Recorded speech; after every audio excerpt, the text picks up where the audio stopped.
pasamos a la mesa, doctora Leticia Asensio, ¿sí? Hola, sí, ya que estoy. Igual dentro del tema, con grupos de apoyo, lo que nos presentó ahorita Daniel, y bueno, no se ha podido conectar la maestra Carmelita, ¿sí? Pero bueno, con ustedes dos, sus conclusiones y sus recomendaciones para nosotros, en su caso, doctora Leticia, en cuanto a esos grupos de apoyo, en cómo hacer cómo afrontar la crisis. Y en el caso de Daniel, pues ejemplos maravillosos. Los objetivos, en cuanto a los objetivos, como dice, alcanzables, ¿sí? Y a corto tiempo, a corto plazo. Sus conclusiones y recomendaciones. No se escucha, doctora. Sí, gracias. Lo que yo pudiera compartir un poco sobre, pues, las conclusiones, básicamente los grupos de apoyo. En general, veíamos en la sesión que hay diferentes grupos, ¿no? Que pueden ser de personas que comparten algo, de voluntarios, de especialistas, de la comunidad, que también es algo que tenemos que rescatar actualmente. Y yo lo que diría es, a veces simplemente es voltear a ver quiénes están alrededor de nosotros, quiénes pueden fortalecer el cuidado de alguien quien lo necesita. Y también de voltear a ver quiénes pueden proporcionar sus manos, su tiempo, su dedicación, su escucha para alguien que está seguramente pues requiriendo de muchas necesidades que puedan ser cubiertas. Entonces yo creo que lo importante es hacer esta convocatoria, este trabajo en equipo para poder fortalecer estas redes que siempre van a amortiguar. Siempre es mejor hacer algo acompañado que solos. Entonces creo que lo importante es justo eso. ¿Qué recomendaciones?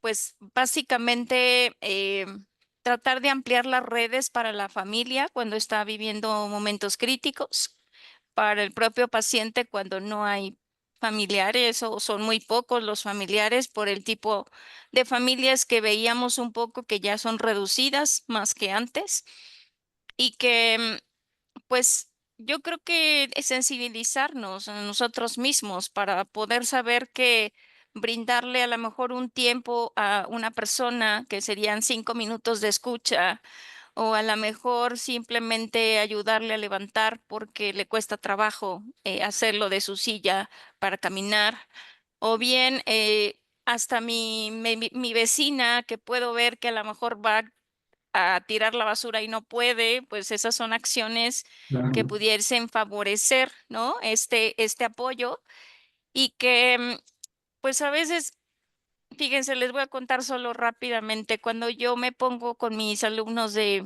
licenciatura, principalmente entrenarlos a observar, como psicólogos hay que observar y escuchar más. Les digo, súbanse al metro y vean las reacciones de la gente, ¿no? A ver cómo suben, cómo se expresan, cómo hablan. Y es impresionante cuando dicen, vi a alguien que estaba llorando, vi a alguien que estaba pensativo, vi a alguien que requería probablemente de una palmada, de una frase.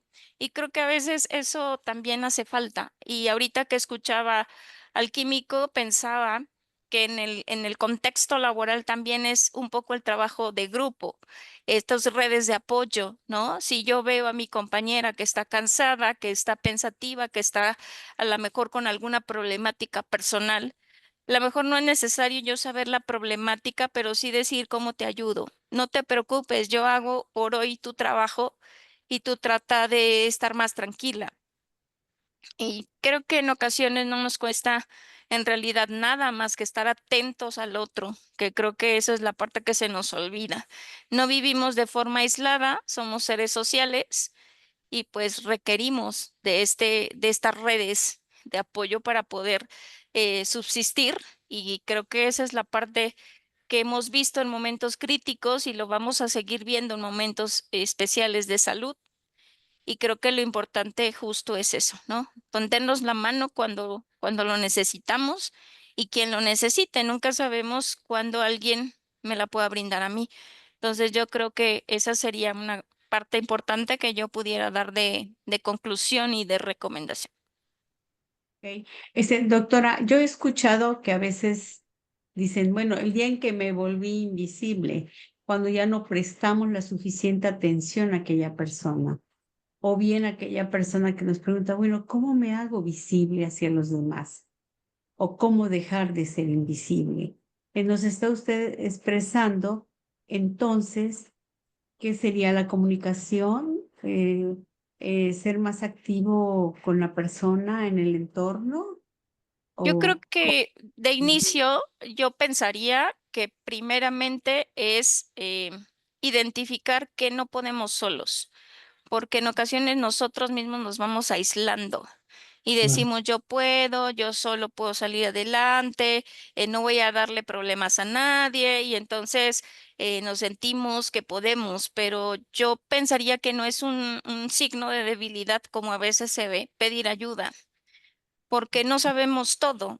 Habrá alguien que pueda ayudarme sin esperar nada a cambio, en algo que para mí pueda ser importante. E incluso cuando ya tenemos limitaciones funcionales, físicas, por una enfermedad, por un avance de edad, pues requerimos la ayuda de los demás, que no nos cueste tanto trabajo aceptar esa ayuda, porque creo que es lo importante. Y así empezamos a tener visibilidad. Y sí, la comunicación tampoco es quedarnos callados y decir, yo escucho de repente a personas que dicen, no, es que no quiero molestar a mi familia, no quiero molestar a mis compañeros, este, van a decir que ya no quiero trabajar, van a pensar que ya dependo más de ellos que lo que yo puedo hacer. Entonces yo creo que ahí es quitarnos un poco primeramente las telarañas que traemos nosotros y después pensar que sigue habiendo personas que pueden brindarnos un tipo de soporte, el que sea. Desde el simplemente sentarse conmigo a contarme algo que me distraiga, o sí ponerme, no sé, a hablar de cosas importantes que puedan ser relevantes para mi condición de salud, de vida o de lo que yo pueda tener en ese momento. Y la otra, pues, es también acercarnos un poco, porque pensaría que cuando nos volvemos invisibles, pues a lo mejor estamos deprimidos, a lo mejor estamos ya con una condición de salud mental frágil y que hay que evitar también caer en algunas otras cuestiones, justo porque no nos sentimos capaces de poder solicitar y aceptar la ayuda, porque a veces no solo es me da pena pedirlo o no me siento cómoda pedirlo, sino también es cuando alguien lo ofrece, dice, no, gracias, estoy bien, cuando en realidad no estamos bien. Entonces creo que en ese sentido hay que tener un poquito de apertura, pero también determinar si probablemente no requiera de una atención mucho más especializada, porque depresión, justamente uno de los síntomas importantes es el aislamiento social, es volverse sí, invisible. Entonces exacto. ahí a veces la gente está pidiendo ayuda a gritos y nosotros tampoco hacemos caso. Entonces creo que eso también es importante de visualizar un poco más, ¿no?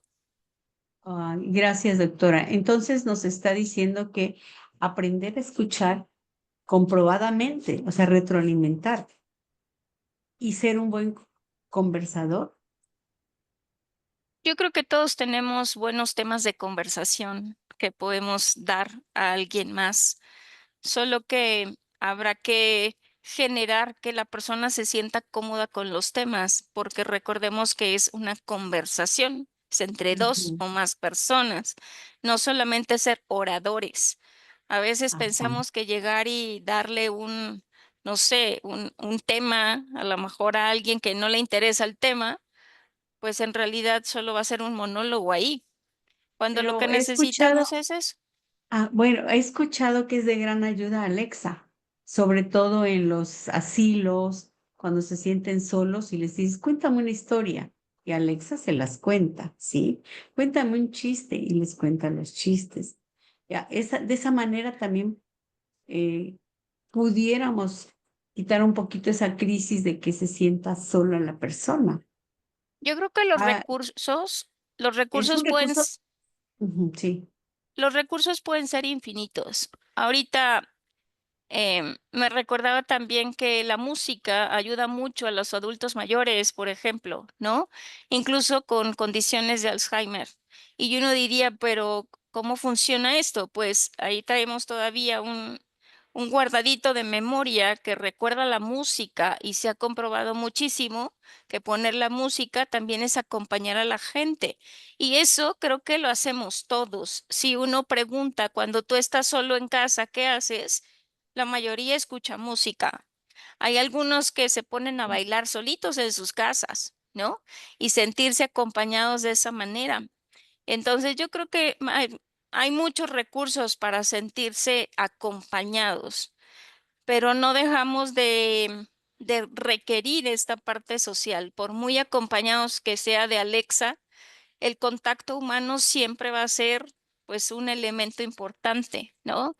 Yo escucho mucho de mis pacientes que a veces el simple hecho de que entre alguien a la habitación en un hospital y le pregunte cómo te sientes hoy, de vine a ayudarte a moverte, a cambiarte la cama, a un médico que le dice vine a ver cómo estás y avisarte que vamos a hacer este procedimiento, o bien en las consultas, ¿no? Que los pacientes de repente dicen, oiga, doctor, solo quería venir a verlo porque ya de verlo me siento mejor, ¿no? Que es esta parte muy social de decir, sé que hay alguien que me está cuidando y sé que va a estar atento a lo que a mí me pase.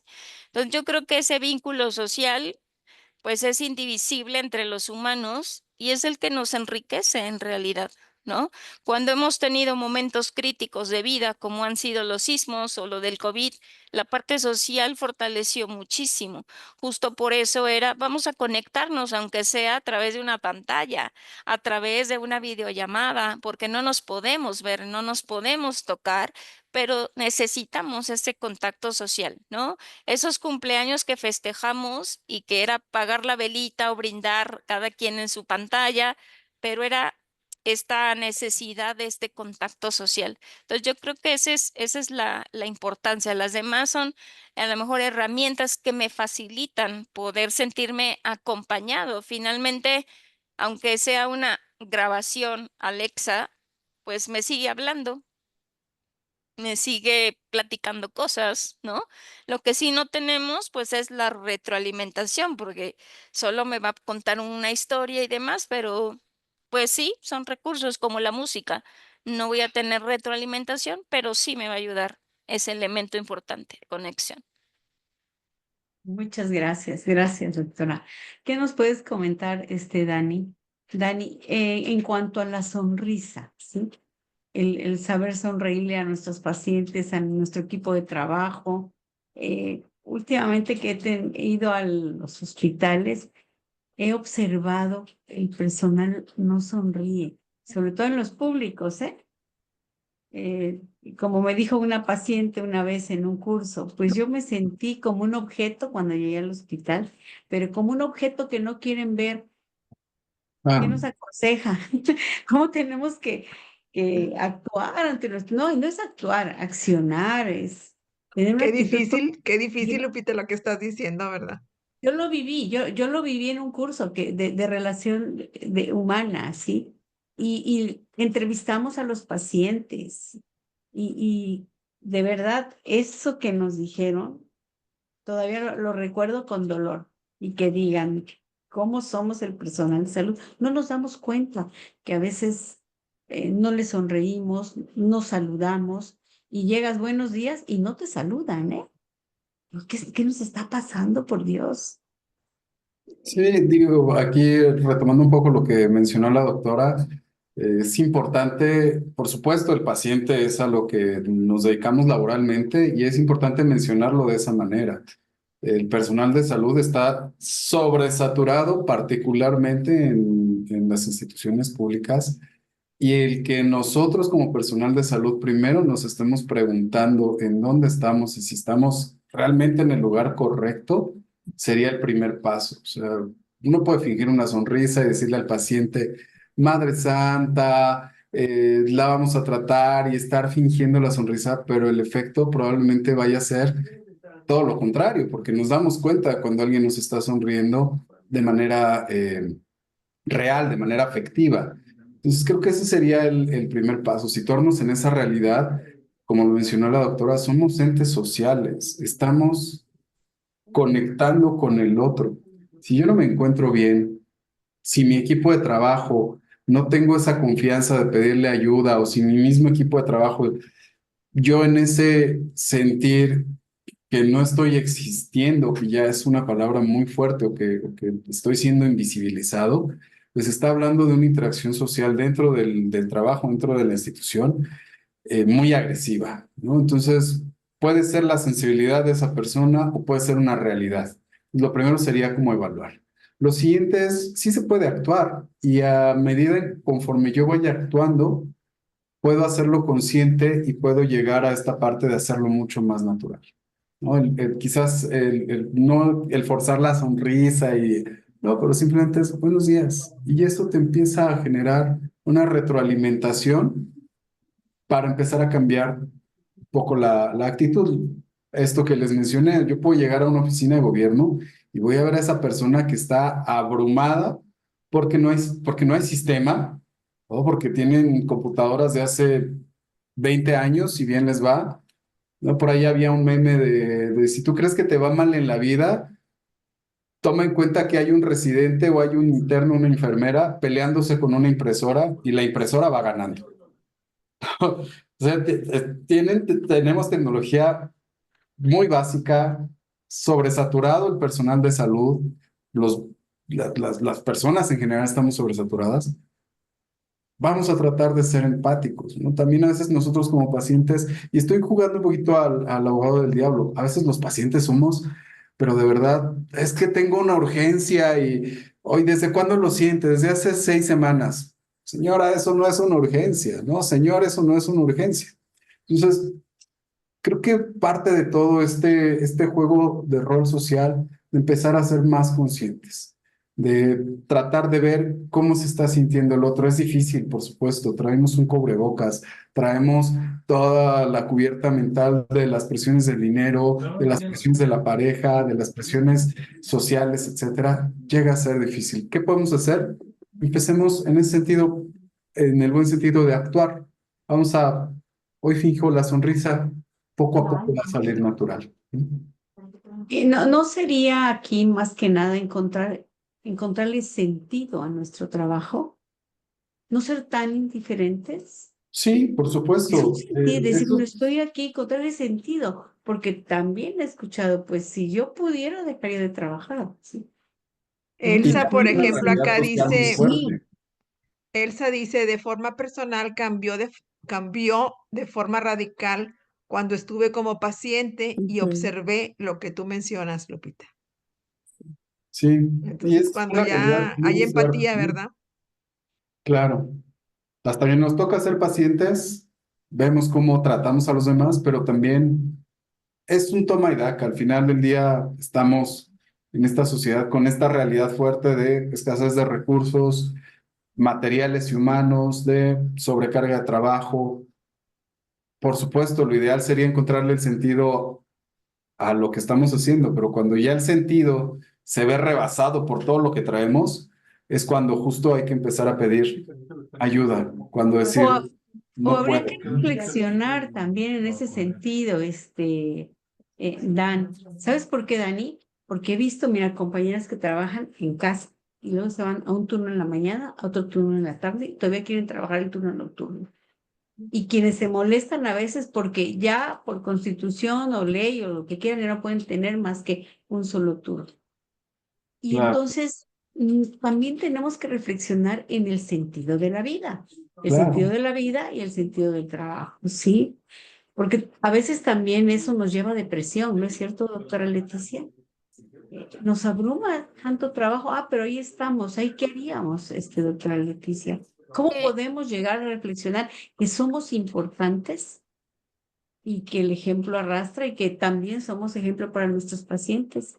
Nos enseñan a cuidar a nuestros pacientes. Le decía hace poco a los alumnos, pero difícilmente nos enseñan a cuidarnos a nosotros mismos y nos abandonamos. Yo Somos creo un que binomio. Yo creo que esa es la parte que hemos abandonado un poco, porque nos hemos automatizado muchísimo y se ha perdido en el contexto de la salud esta parte de humanización. Y es por eso que se ha hecho en este boom últimamente en salud, humanizar en la salud. Y uno diría, ¿por qué tendríamos que humanizar si se supone que son carreras humanistas las que trabajan dentro del contexto hospitalario, la atención a la salud? Pero se ha perdido muchísimo. Yo creo que hay como varias circunstancias. Por un lado, em, el poder identificar que realmente a veces el trabajo sí es cansado, sí es excesivo y que no buscamos las alternativas para atendernos tampoco nosotros. Desafortunadamente, todas estas cuestiones que vivimos en nuestros trabajos son acumulativas y uno piensa que ya cuando llega a casa, pues entonces ya se borró todo lo que vivimos en el día y eso no es real, porque pudimos haber tenido pues una tristeza por un paciente, a lo mejor un enojo con un compañero, situaciones que tenemos que identificar, que tenemos que darle realmente la visibilidad que se requiere, porque cuando esto se acumula y no se trabaja, termina en depresión, en de ansiedad, en burnout, en toda una serie de patologías que no tendrían que terminar así. Y creo que lo importante es el automonitoreo, que no lo hacemos. Fíjense que les quiero compartir que hay un doctor, el doctor Bruera, Eduardo Bruera, que es para el área de paliativos, uno de los grandes representantes, y él puso en su hospital, dentro de su área de trabajo, varios puntos que dice, leíste un libro este fin de semana que no tenga que ver con tu profesión, escuchaste música, fuiste al teatro, fuiste con amigos, hablaste con tus compañeros que no fuera cuestiones de trabajo y hacen un conteo y dice, si tú no obtuviste estos puntos mínimos que sean conductas de autocuidado, entonces tienes que reforzar más para que la próxima semana, cuando te presentes el lunes, tú puedas nuevamente tener una mejoría en esto. Tenerlo presente, que yo creo que justo es su intención y por eso lo hizo, es darnos cuenta que necesitamos esta parte personal que bien decía usted. Y dentro de eso, Lupita, está la parte espiritual que también hemos dejado de lado. Y en la parte espiritual tiene mucho que ver no la religión como tal, sino sí, cuál es el sentido de mi vida personal y si el trabajo forma parte de ese sentido de vida personal. La trascendencia, que es yo que quiero dejar no solamente para mis hijos, si es que los tengo, sino en mi cuestión profesional, ¿yo qué quiero dejar? ¿Quiero enseñar? ¿Quiero transmitir algo con respecto a mi profesión? ¿O simplemente me vuelvo la más mecánica dentro del contexto y tampoco pienso en esa parte, ¿no? El considerar también que la parte espiritual es la conexión con los otros. ¿Cómo me conecto con los otros? Y si me vuelvo como esta persona que nos mencionaba, la invisible, no hay conexión con los otros. Y entonces desde ahí ya tenemos carencias espirituales. Y entonces, ¿cómo voy a andar como por el mundo, pues cojeando de diversas áreas personales? Y eso no me permite realmente sentirme pues plena o pleno. Y eso se refleja en lo que hacemos, ¿no? Entonces, sí es muy importante que lo hagamos por nosotros mismos. A veces cuando analizamos burnout y todas estas patologías que además la norma ya dice la norma 035 dice que hay que atender cuestiones psicosociales en los ámbitos laborales, de repente decimos, bueno, es que la empresa o el hospital tiene que ver espacios para descansar, que me den terapia, no siempre es responsabilidad de un solo lado, es una responsabilidad compartida. Porque si bien hay algunos lugares donde nos proporcionan algunos recursos, a veces tampoco los tomamos. Y tiene que ver con horarios también. De repente es que la clase de yoga es de 4 a 5 y yo me voy a las 3 porque tengo que estar en mi casa o tengo que hacer el doble turno. Sí, pero entonces, ¿en qué momento haces esa reflexión, esa conexión, esa actividad que tú necesitas para quitar un poco de todo ese contexto que tuviste en el día. Entonces, creo que son muchas cosas y la responsabilidad empieza también por nosotros. Y estas medidas de autocuidado van en general, no solamente para decirle a los demás, cuídate.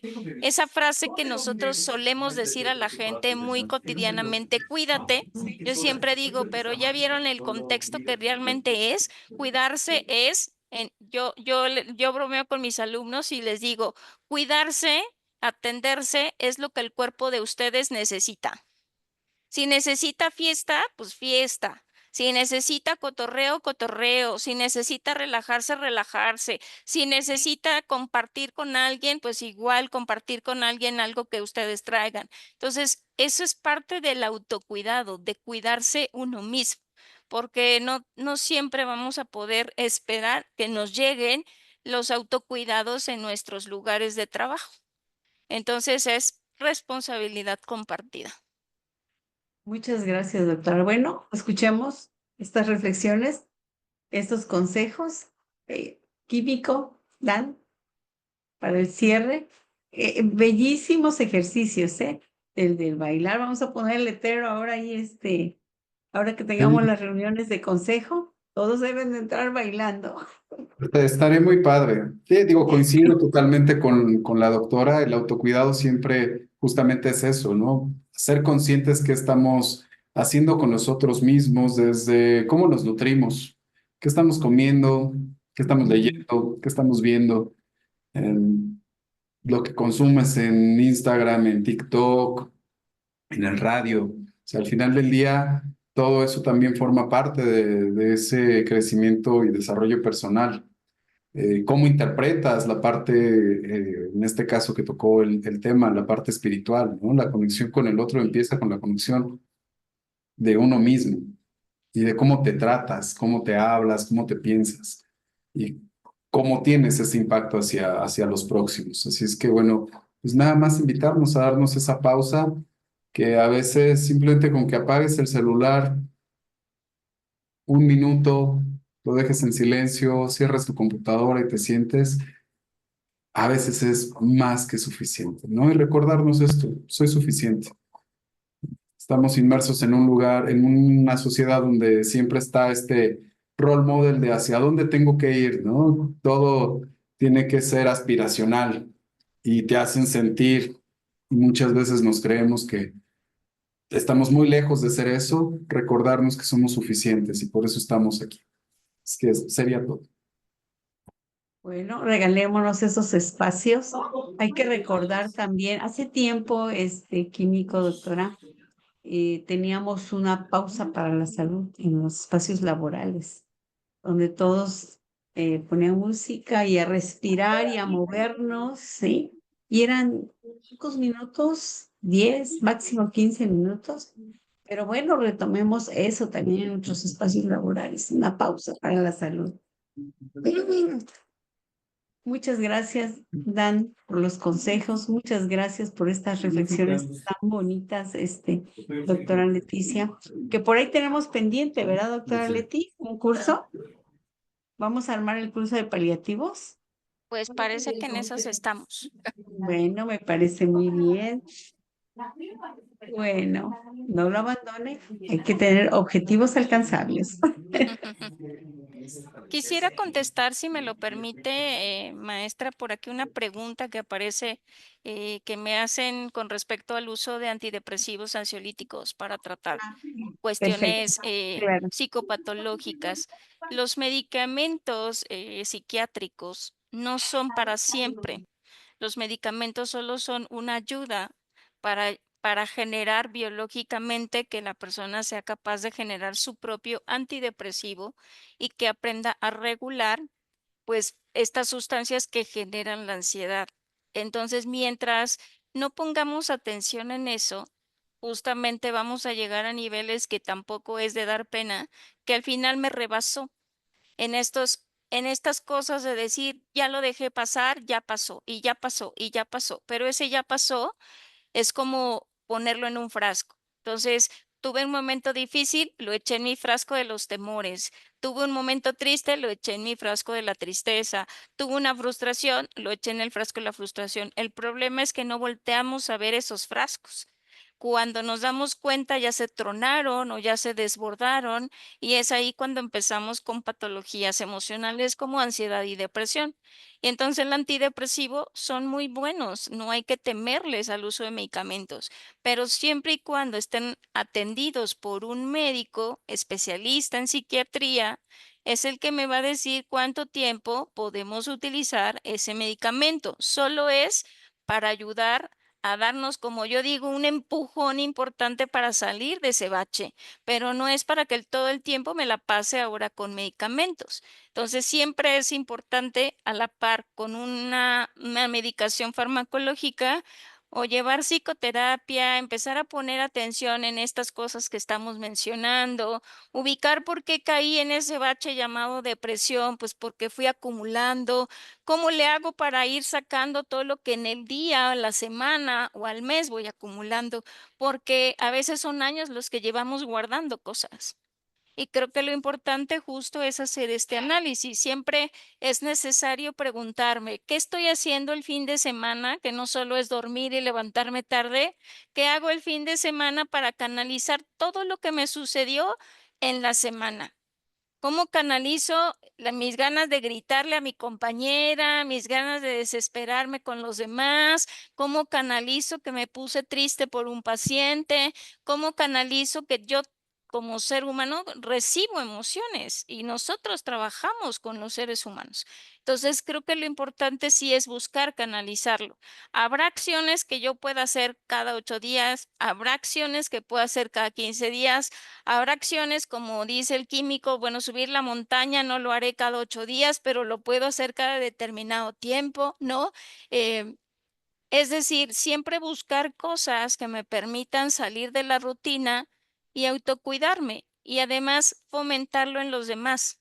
A veces en los trabajos de grupo funciona también salir con mi grupo de trabajo, pero evitar hablar del hospital. O sea, está prohibido hablar del paciente tal y de que pusimos, no pusimos atención acá, sino es una convivencia fuera de para conocer a la persona, no conocer a mi compañero de trabajo. Entonces, creo que eso también es importante, porque en las reuniones, al menos, yo no sé si se lo han vivido ustedes, pero a mí me pasa mucho que un médicos principalmente, que se llevan sus diálogos de pacientes a las reuniones, a las fiestas, a las convivencias, y empiezan a hablar de casos y uno dice, es que no viniste a la fiesta a hablar del paciente, del tumor tal y la cirugía que te salió bien o mal. Veniste a divertirte, a cambiarle de chip y a permitirte estar intercambiando con otra persona que no solo es tu compañera de trabajo, sino es una persona con la que convives a veces más tiempo de lo que pasas en casa. Entonces, creo que también eso es importante, ¿no? Entonces, no le tengamos miedo a la atención psicológica, a la atención psiquiátrica, al manejo de grupos, porque a veces, pues, pueden ser una medicina muy buena para atender nuestras propias necesidades y eso se trasladará a cómo atendemos a nuestros pacientes. Eso es automático. Si estamos nosotros bien, podemos brindar un mejor servicio que si nosotros estamos mal, porque aunque no querramos, se ve también el cómo estoy de malas, cómo estoy de intolerante, cómo estoy de irritable y finalmente se traslada en lo que yo estoy haciendo con mis pacientes. Muchas gracias, doctora. Gracias por estos comentarios y consejos a la vez. Aquí es esta pregunta, Dan, hay una pregunta para ti, Dani Saucedo. No sé. Sí, dice, cuando una persona con ansiedad y Ah, depresión recibe, ¿es la de tratamiento médico? es igual, ¿En bueno, cualquier momento podrá puedo, suspender el tratamiento? digo, reforzando desde la parte neuroquímica, es importante justo primero acudir con un profesional, ¿no? Ya vimos el famosísimo caso de la doctora Cote en Tlaxcala, que se hizo pasar por psiquiatra y medicaba. Entonces, Ah, sí.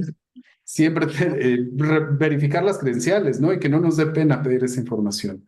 Reforzar justamente esta información que está dando la doctora Leticia, Estamos ya en el 2025, somos profesionales de la salud, conocemos de tratamientos, perder esa vergüenza de decir, tengo depresión, tengo ansiedad, incluso en algún momento tengo pensamientos suicidas, que es un punto muy importante para el diagnóstico de depresión severa.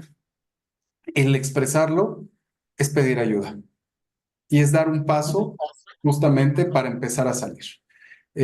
La combinación entre la farmacoterapia más psicoterapia, llámese incluso, no soy partidario, pero incluso psicoanálisis, el poder de la palabra, expresar y demás, el paciente va a tener algún insight. Terapias mucho más enfocadas, por ejemplo, a objetivos tipo SMART, terapia cognitivo-conductual, dialéctica conductual.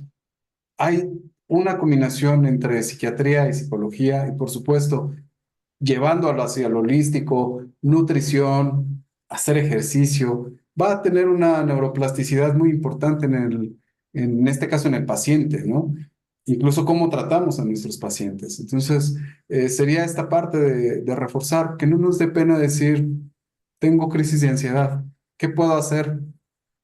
Hay mindfulness, supervísalo con tu psicólogo, con tu psiquiatra, terapia, y vamos a salir adelante, ¿no? Para esa persona que lo preguntó, si tiene un paciente, un pariente y demás, el acompañamiento, no siempre el acompañamiento familiar es la mejor opción porque los familiares o las personas que nos aman o que amamos, pues no están necesariamente preparadas y pueden caer en conductas que a lo mejor no le van a ayudar directamente al paciente, pero el simple hecho de estar, que te vean y que estés ahí conteniendo es de muchísima ayuda.